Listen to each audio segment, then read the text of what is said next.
ওম শ্রী চিন্ময় সদ্গুরবে।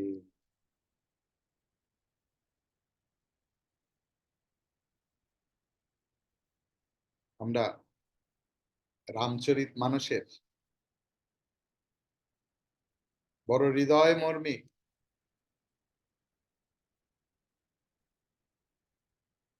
প্রেক্ষাপটে এসে দাঁড়িয়ে যখন অবিশ্বাসের সঙ্গে বিশ্বাসের মিলন হয়, ঘৃণার সঙ্গে প্রেমের মিলন হয়,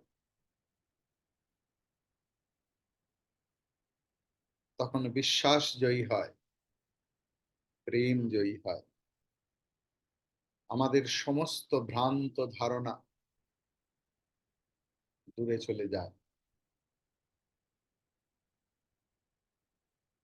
গুহক সে নিজেকে নিচু জাত মানে, সে তার ধর্ম পালন করেছে, দূর থেকে দণ্ডবৎ প্রণাম করেছে ভরতকে। আর ভরত তার ধর্ম পালন করেছে। কি সেই ধর্ম? না, ভক্তের কোনো জাত নেই। জাত তখনই যখন সেখানে ভক্তি নেই। ভক্তি মানে প্রেম। আমাদের সংসার জীবনে, সমাজ জীবনে দেখবেন অনেক রকমের সমস্যা হয়, ডিফারেন্স অফ ওপিনিয়ন্স।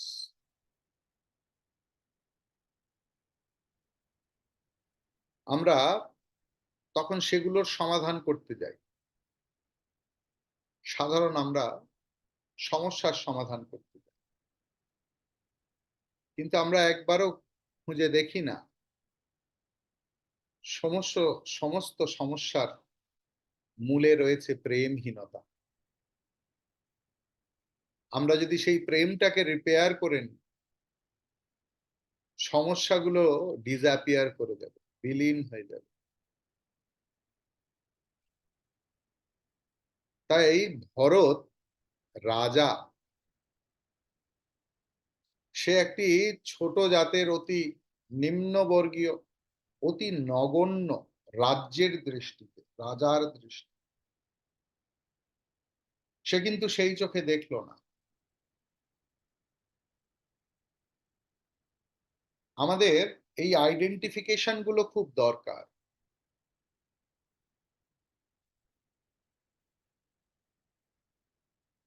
আমাদের একটা সময় খুব জাঁদরেল ইলেকশন কমিশনার ছিলেন।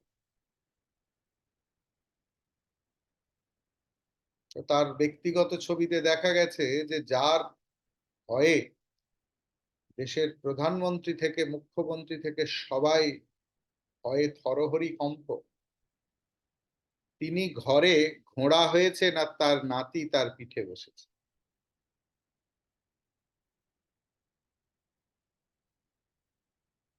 তো আমাদের এই আইডেন্টিফিকেশন গুলো খুব জরুরি, বুঝলেন? বাহ্যিক দৃষ্টিতে আমাদের একটা উপাধি থাকে, আমি এই, আমি ওই, আমি তাই, এবং সেই উপাধি আমাদের জীবনের সমস্যা, যা আমরা আজকে আমাদের সকালের ক্লাসে দেখেছি। অদ্বৈত বেদান্তের ক্লাসে জীবনের সব সমস্যার সমাধান একদম খুঁটে খুঁটে বার করে দেখানো হয়েছে, এবং মানে সমস্যা দেখানো হয়েছে, তার সমাধান। এই উপাধিতেই সমস্যা। উপাধির জন্য আমরা একে অপরের সঙ্গে মিলিত হতে পারি না, মিশতে পারি না, বলতে পারি না মনের ভাব। বড় মানুষগুলোর সঙ্গে যখন মিলি, তারা বলে যে স্বামীজি, কাকে বলবো এই কথা, আমার এই পজিশন থেকে তো আমি কাউকে বলতেও পারবো। যখন আমরা আমাদের মর্মগুলো খুলতে পারি, নিজস্ব স্বরূপ নিয়ে আসতে পারি, তবেই আমরা এক হতে পারি। ভরত গুহককে বুকে জড়িয়ে ধরে নিল, তার প্রেম আর ধরছিল না। তার যেন মনে হয়েছে লক্ষণকে জড়িয়ে ধরেছে। তার কারণ এই মুহূর্তে লক্ষণ, এই মুহূর্তে রামায়ণের যে অবস্থায় আছে, লক্ষণই চিফ সেবক। এবং কিরকম সেবক? না, তার কিন্তু বনবাস হয়নি, সে সুখেই থাকতে পারত। তার স্ত্রী আছে, পরিবার আছে, সব আছে, কিন্তু জীবনের সেবার ব্রত নিয়েছে, commitment in life, and he was totally dedicated to his commitment. রামের সেবাই তার জীবনের মূল উদ্দেশ্য। তাই সে এক মুহূর্ত দেরি করেনি।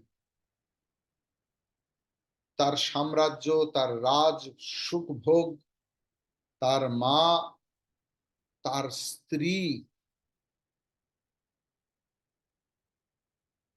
বিবাহিত পুরুষ মানুষদের কাছে স্ত্রী বা স্বামী একটা খুব বড় ফ্যাক্টর।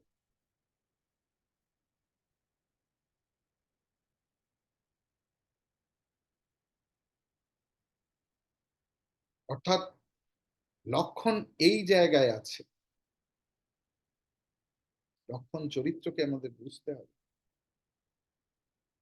তো আজ এই মুহূর্তে ভরতের মনে হয়েছে সেই এক ফিলিং, এক অনুভূতি যেন লক্ষণকে জড়িয়ে দিচ্ছে।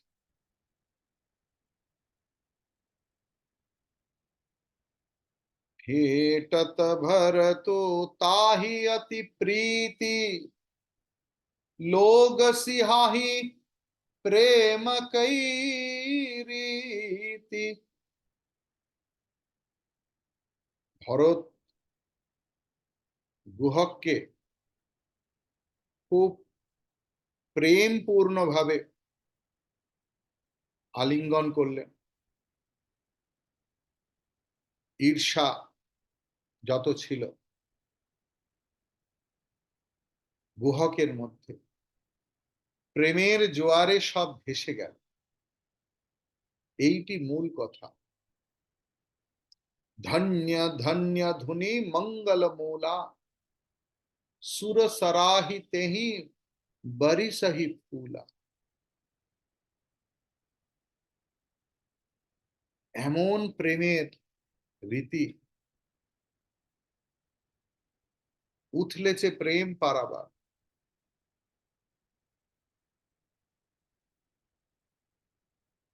যেখানে চন্দ্র সূর্য ঘুরতে ভুলে যায় আর দেবতারা ধন্য ধন্য করে পুষ্প বৃষ্টি করতে লাগলো।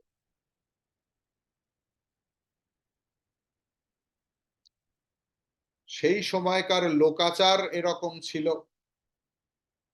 যে যারা নিম্নবর্গীয় তাদের ছায়া মারালেও স্নান করবার বিধান দেয়া হতো। এখনো আছে কিন্তু কিছু কিছু জায়গায়। আমি একটি আশ্রমে গিয়েছিলাম, নাম বলবো না। সেখানে একজন অব্রাহ্মণ, অব্রাহ্মণ, সেখানে ব্রাহ্মণ্যবাদের খুব প্রচার প্রসার। কিচেনে ঢুকে পড়েছিল বলে পুরো কিচেন গোবর জল দিয়ে ধোয়া হয়। একজন সাধুকে প্রণাম করে ফেলেছিল বলে সেই সাধু গঙ্গা স্নান করতে যান এবং গোময় গোমূত্র মুখে দেন। এখনো আছে, আমার নিজে চোখে দেখা। ব্যক্তিগত স্তরে প্রশ্ন করলে আমি বলে দিতে পারি, ক্লাসে বলবো। যাই হোক, সেই নিষাদকে আজকে আলিঙ্গন করেছে। রামের ভাই ভরত। কিরকম ভাবে? না, আনন্দ আর প্রেমে মগ্ন।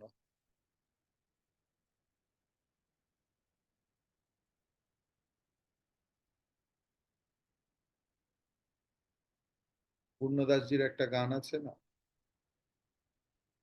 কে বেশ এক রজকিনীর মেয়ে, প্রেমে পড়ে ধোপার মেয়ের পা ধুয়ে খেলে, প্রেম সব গণ্ডি ভেঙে দেয়।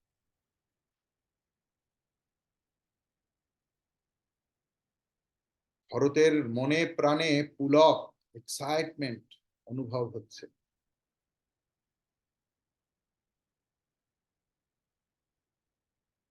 তুলসীদাসজি বলছেন যে যারা জৃম্ভন কালে, মানে হাই তোলার সময়, আলস্য, যখন আর কিচ্ছু ইচ্ছা করছেন, সেখানেও রাম রাম রাম রাম করেন, পাপ তাদের কাছে আসতে ভয় পায়। राम राम कहीं जे जमुहाही, तिन्हि न पाप पुंज समुहाही, जह तो राम लाई उरलीन्हा, कुल समेत जगु पावन की।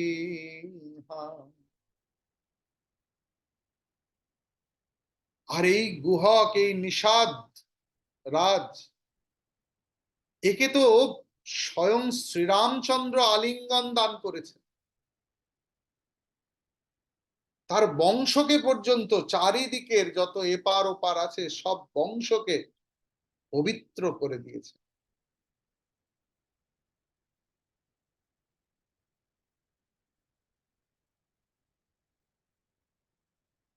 নর্দমার জল যখন গঙ্গায় মেশে, তখন সেই জল গঙ্গায় পরিণত হয়, হয়তো আমরা বলি না ড্রেনের জল, গঙ্গার জল। সুতরাং কে আছে এমন যে সেই গঙ্গার জল মাথায় ধারণ করে না? যে বাল্মীকি মুনি মরা মরা উচ্চারণ করতে করতেই ব্রহ্মজ্ঞানী হয়ে গিয়েছিলেন।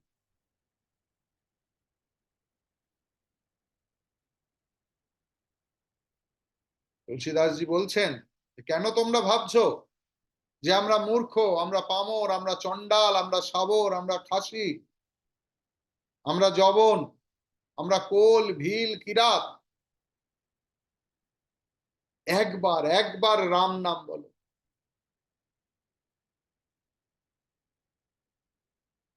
তোমরা পবিত্র হয়ে যাবে। শ্রী চৈতন্যের ক্ষেত্রেও দেখেছি, তিনি কাঁদছেন যে কেন তোরা ভাবছিস একবার কৃষ্ণ নাম করলে জগতের সমস্ত কিছু পবিত্র হয়ে যায়, শুধু একবার কৃষ্ণ নাম। এখানেও তুলসীদাসজি বলছেন যে যা কিছু করে থাকো, একবার মন প্রাণ বুদ্ধি আবেগ ইচ্ছা শ্রদ্ধা প্রেমের সঙ্গে যে ব্যক্তি রাম রাম রাম রাম বলে, তার খ্যাতি ত্রিভুবনে ছড়িয়ে যায়।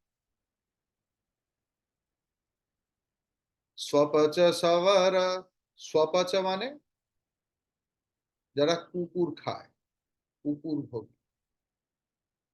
চন্ডাল। स्वपच सवर खस जमन जड़, पावर कोल की रात, राम कहत पावन परमा, होत भुवन विख्यात। এই রীতি যুগ যুগান্তর ধরে চলে আসছে, তাই এতে আশ্চর্য হওয়ার কিছু নেই। আমার রঘুবীরের মহিমা কীর্তন কে না করেছে?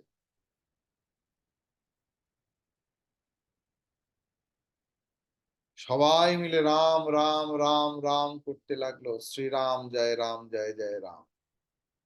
সবাই আনন্দ পেল। বলুন, আমরা যখন ক্লাসের শুরুতে শ্রীরাম জয় রাম গাই, কতটা আনন্দ হয় মনের মধ্যে। আমি গাইছি বলে না, আমার তো আর গলা ভালো না, যাদের গলা ভালো কি যাদের গলা খারাপ এসে যায় না। রামের নাম তাই এত সুমধুর।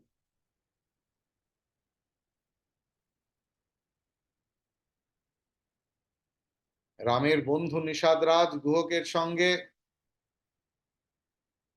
খুব ভালোবাসার সম্পর্কে মিলিত হয়ে ভরত জিজ্ঞেস করলো কেমন আছে সে, বাড়ির লোক কেমন আছে।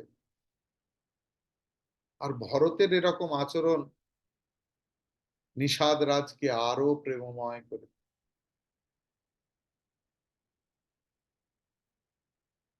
চিনির রসে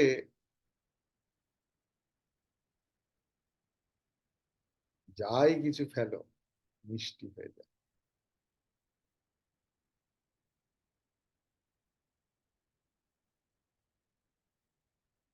একজন সাধক আজও সেই গাছ আছে, নিম গাছের তলায় সাধনা করেছে। তার প্রেমের প্রভাবে গোটা নিম গাছটা মিষ্টি হয়ে গেছে। সেই পার্টিকুলার নিম গাছে পাতা আর তেঁতো নেই।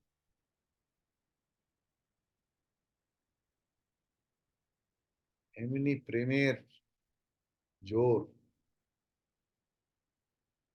প্রেম যদি ঠিক মতো থাকে, আমাদের যদি ভালোবাসা ঠিক মতো থাকে, জীবনের সমস্ত তিক্ত দিকগুলো চলে যায়। যখন তিক্ত দিক জীবনে আসবে তখন আমরা যদি একে অপরকে দোষারোপ না করে যদি নিজের দিকে একবার আঙুল তুলে বলি যে আমার প্রেমের ঘাটতি হয়েছে বোধহয়, তাহলে বোধহয় অনেক সমস্যার সমাধান হয়ে যায়।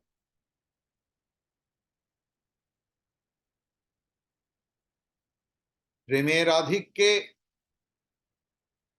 নিষাদ রাজের দেহবোধ চলে গেল। নিষাদ রাজের মনে তখন সংকোচ হচ্ছে, প্রেম হচ্ছে, দুটোই হচ্ছে, যুগপৎ সমন্বয়। গতকাল একটা ভিডিও দেখলাম, একদম সত্যি ভিডিও। তিব্বতের বৌদ্ধ আশ্রমে বাঘ এসেও তাদের বৌদ্ধ সন্ন্যাসীদের প্রেমে হিংসা ছেড়ে দেয়। একটি বাঘ বোধহয় কোনো হিংসা করে ফেলেছে, কি অপরাধ বোধ তার সেই বাঘের, একজন বৌদ্ধ সন্ন্যাসী যখন সামনে দাঁড়িয়ে পড়েছে, চারিদিকে মুখে রক্ত লাগা, কিন্তু চোখে যেন ক্ষমা চাইছে যে আমার ভুল হয়ে গেছে। আর বৌদ্ধ সন্ন্যাসী তাকে সান্ত্বনা দিচ্ছে, ঠিক আছে, আর যেন না হয়। বর এবং অভয় আমার নিজের দেখা এই ঘটনা। গিরনার পর্বতে আমি সাধু দর্শন করতে গিয়েছিলাম একবার, 2016 সাল। ঘন জঙ্গলের মধ্যে 3.5 কিলোমিটার হাঁটতে হয়। সেই হাঁটার সময়ও অনেক ঘটনা, সেগুলো বলবো না এখন, ক্লাসের সময় নয়। কিন্তু সেই আশ্রমে যখন যাই, গিয়ে দেখি সে সাধু মৌন। দুটো বড় বড় মাটির এমনি করা আছে, আর তাতে জল ভর্তি। তো আমি তার সেবককে জিজ্ঞেস করলাম এই দুটো ড্রাম কেন জল ভর্তি? বলে আপনি বসুন, আপনি নিজেই দেখতে পাবেন। সেই সাধু সদা মৌন সদা হাস্যময়, ময়ূর পেখম মেলেছে। সত্যি বলছি, আমার নিজে চোখে দেখা বাঘ এসেছে, একটা থেকে জল খাচ্ছে, অন্যটাতে হরিণ জল খাচ্ছে। I have I witnessed. প্রেম এমন এক বস্তু যেখানে হিংস্র প্রাণী তার স্বভাব ভুলে যায়। এখানে নিষাদ রাজেরও সেই একই অবস্থা হয়েছে, সে তার দেহরাহিত্য ঘটেছে। কেন এই কথা হঠাৎ করে বললেন তুলসীদাস? না, আমি এই দেহ, এখান থেকেই সমস্যার শুরু। আমি দিবাকর চৈতন্য, আমি সন্ন্যাসী, আমি চিন্ময় মিশনের হেড, এইগুলোই তো সমস্যা।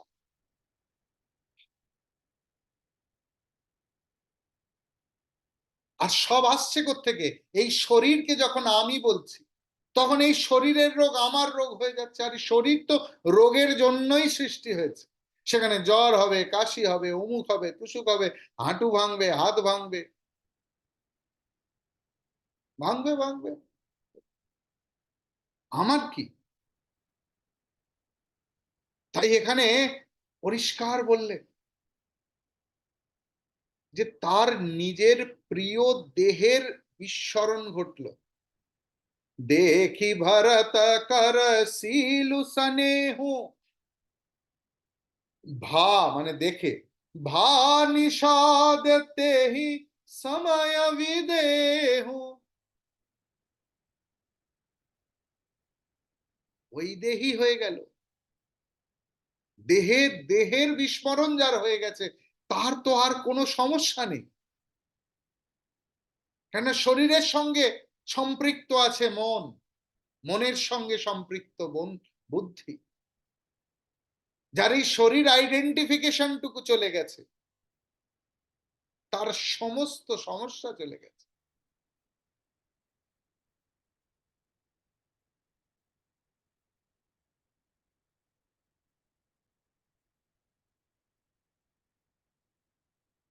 ক্যানভাসে আঁকা ছবির মতো নিষাদ আজ ভরতকে দেখছে। মনে মনে হয়তো গাইছে, তুমি কি কেবলই ছবি, কেবলই পটে আঁকা।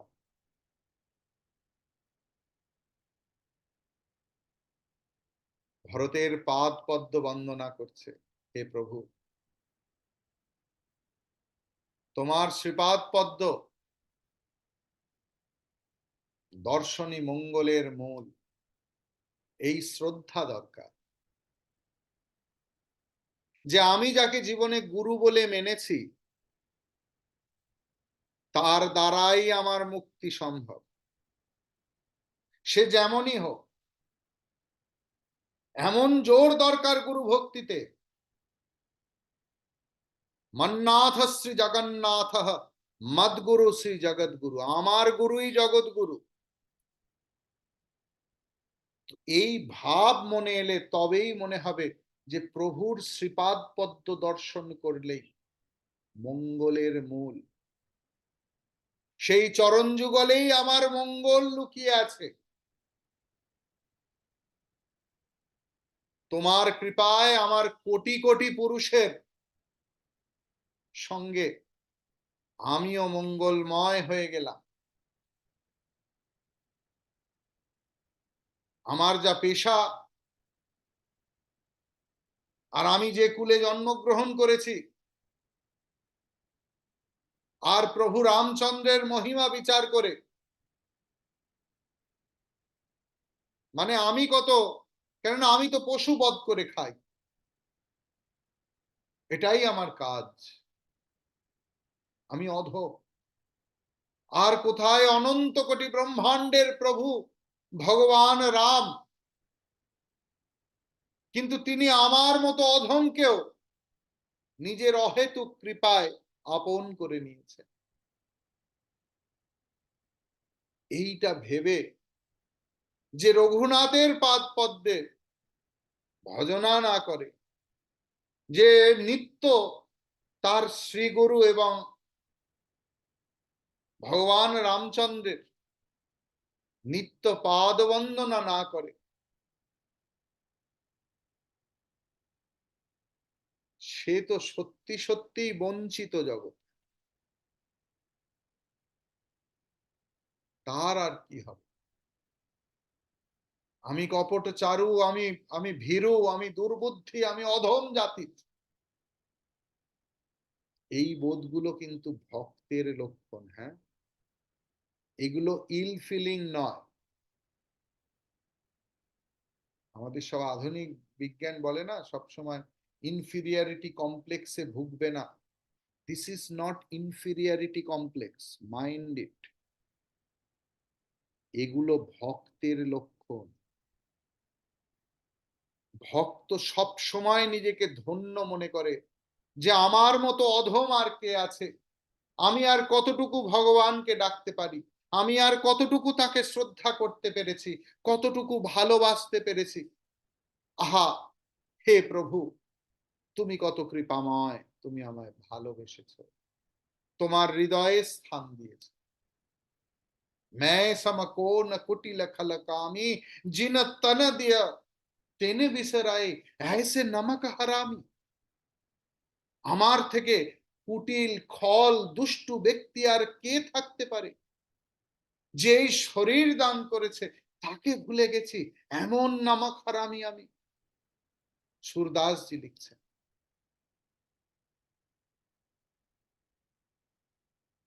এটা ভক্ত লক্ষ্য, ইনফিরিয়রিটি কমপ্লেক্স নয়। তাই ও বলছে যে আমি কপটচারী, আমি কতবার কপটতা করেছি জীবনে বাঁচার জন্য, ছোট ছোট মিথ্যে কথা বলেছি, মন ভোলানোর জন্য এটা ওটা ওটা সেটা, এটাকে ওটা করেছি। সংসারে থাকতে হলে এটাই করতে হয়, সেটাই আমি শিখে এসেছি ছোট থেকে। আমি ভীরু, আমি দুর্বুদ্ধি, আমি অধম, আমি তো সব দিক থেকে পতিত। কিন্তু ভগবান রামচন্দ্র, আমার শাস্ত্র পরম্পরা, আমার সনাতন ধর্ম, আমার সনাতন ধর্মের প্রতিভু, আমার গুরু, আমার আচার্য আমাকে পাগলের মতো ভালোবাসে। আমি সমস্ত দূষণ থেকে মুক্ত। আজ আমার সমস্ত দূষণ আমার ভূষণ হয়ে গেছে।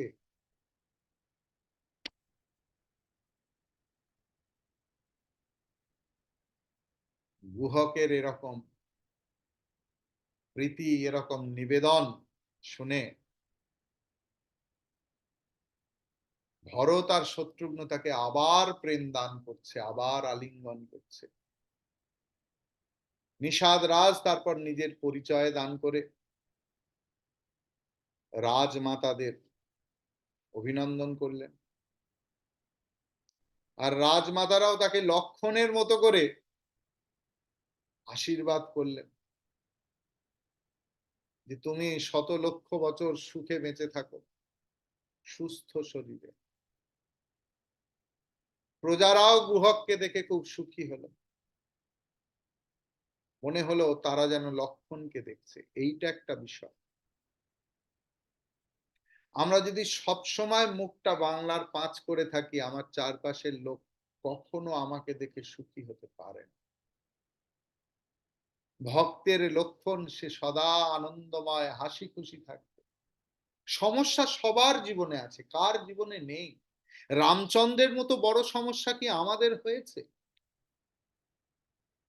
ভগবান শ্রীকৃষ্ণের মতো সমস্যা জন্মের ক্ষণ থেকে, তারপরেও তো প্রহসন নিব ভারত, তারপরেও তো তিনি স্মিত হাস্য। আমাদের কি সমস্যা যে সব সময় আমরা একটা মুখ ভার করে আমার অমুক, আমার তুসুক, আমার শারীরিক কষ্ট, মানসিক কষ্ট, সামাজিক কষ্ট, আর্থিক কষ্ট, আমরা সব সময় আনন্দটুকু, চারপাশের লোক আনন্দ পাবে কি করে? মানুষ কেন সন্তদের কাছে আসে, কেন সাধুদের কাছে আসে, কেন মন্দিরে যায় না? যখনই ওই হাসি মুখটুকু দেখে তাদের সমস্ত জ্বালা যেন জুড়িয়ে যায়। আপনারাও সেই হাসির অধিকারী।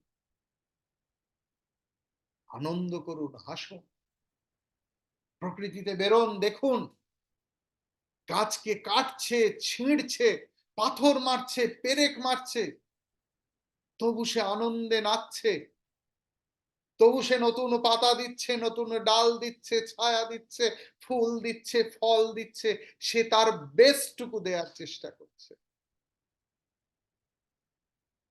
আমরাও তো প্রকৃতির একজন। আমরা আমাদের কনজিউমারিজম ছেড়ে কি কন্ট্রিবিউটরশিপ নিতে পারি?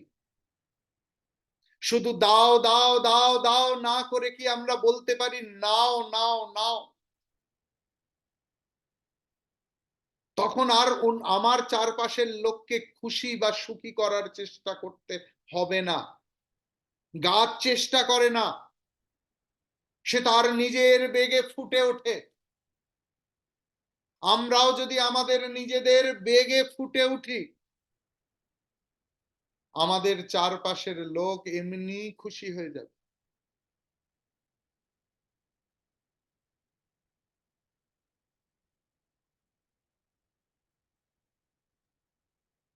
গুহককে রামচন্দ্র আলিঙ্গন দান করেছেন, তাই গুহকের জন্ম সার্থক হয়ে গেছে। সবাই এই কথা বলছে, নিজের সৌভাগ্যের প্রশংসায় প্রসন্ন চিত্ত হয়ে গেছে, সবাই একটু প্রশংসা শুনতে চায়। দু লাইন লিখেই বলে, কই বললে না তো ভালো হয়েছে।